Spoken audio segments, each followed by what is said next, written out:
Ladies and gentlemen, fight fans all around the world, let's talk some boxing.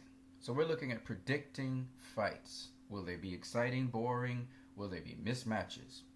And we looked at certain criteria. We look at styles, skills, the weight of their opponents, the records of the opponents, their ranking, their history, their level of competition.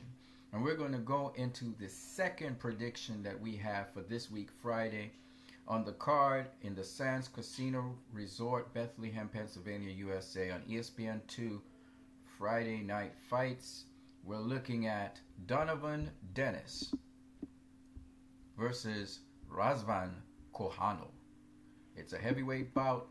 Dennis is 11 fights with 9 KOs, 1 loss by knockout. And Razvan Cojanu has 13 fights, 7 knockouts, and 1 loss. So let's get into it. We're going to start out this time looking at their styles. So here we have the fight, most recent fight with Razvan Cojanu versus Ed Fountain. This is Razvan Cojanu here, 6 feet 8 inches tall. He's a really tall guy. And Ed Fountain is 6 foot 1. He has a great reach, orthodox style. Fountain is southpaw. As you can see, Cojanu has that great reach. He uses that straight right, uses right uppercuts, ties up his opponent. Throws a very weak jab there. But he's got a nice little left hook into the body. It's kind of a boring fight because he's so big and he's a little bit sloppy-ish, but he's landing those right uppercuts on Fountain. There it goes again, a left hook to the body. Finally, Fountain throws a punch. Oh, there's a nice right hook to the body. Straight, powerful right into Fountain. Fountain's basically taking a whooping right now. All right. And this is the Boxino tournament, heavyweight quarterfinals. Okay. So that is Razvan Cojanu. That's his style. He's facing off with Donovan Dennis. And Donovan Dennis is the guy on your right. And he's a southpaw. Just like Razvan Cojanu's Ed Fontaine. Oh, he just struck this guy on the side of his head and down he goes. Oh my goodness. And he's a much more deadlier southpaw. He just knocked down the guy. The guy he was fighting is Steve Vukosa. Okay, Steve Vukosa.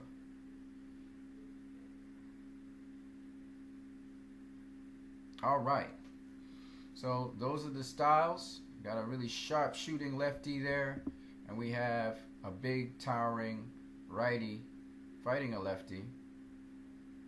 But he seems to use his height to control that lefty there. Here's James Stoney. Alright, this is Donovan Dennis. This was a fight or so before. Here he is fighting against Nat Heaven. That's the guy that was fighting another guy we saw and he got knocked out. Dennis was the favorite because he had more experience, more amateur experience and so on, but you're going to see, oh my goodness, there it is.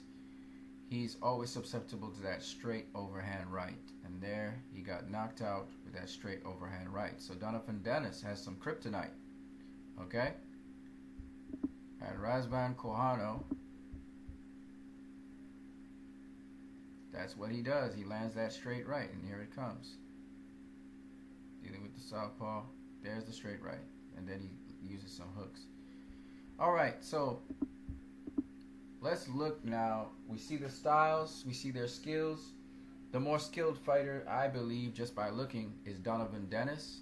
Here is their records. Their styles are compatible. Donovan Dennis, he's a southpaw. And Razvan Cojanu, he is an orthodox fighter. And he was just fighting a southpaw. So this is pretty interesting.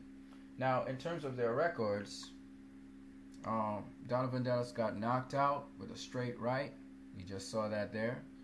And Razvan Cojanu, early in his career, his pro career, he lost to an opponent. Both guys have about the same fights.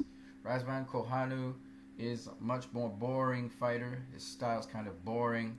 He's not as athletic, not even as athletic as Nate Heaven. And Donovan Dennis, he's more athletic. He's a much more skilled fighter. The clash of styles should be interesting. I guess we'll have a more cautious Dennis, even though he has greater punching power. You look at his punch stats. This is his ranking, and this is Cojanu's ranking. So they're really closely ranked. So this could be a competitive fight, depending on if Donovan Dennis can handle the height of Razvan Cojanu, because Donovan Dennis seems not to do very well with tall fighters. Well, he was knocked out by one. And Cojanu, he had his first fight was against Alvaro Morales, and he lost that fight. It was a 4-rounder. Both guys have not gone beyond 7 rounds of boxing.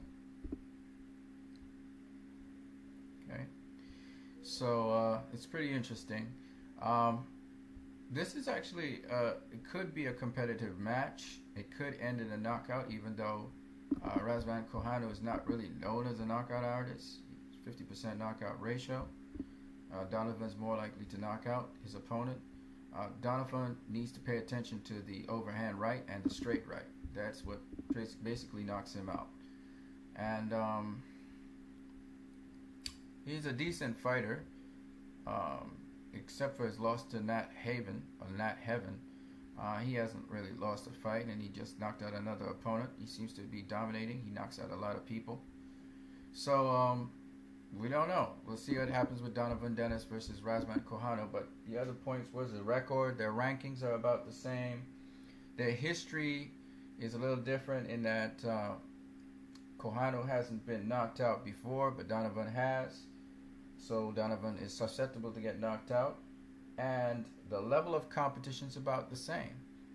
So this is a matchup in which it could be competitive, but it could be a boring fight because of Cojanu's style and Donovan Dennis's reluctance to really engage. It could be a very boring fight. But they are more or less evenly matched guys. If Cojanu can really land that straight right on Donovan Dennis, it could be a good nighty-night time.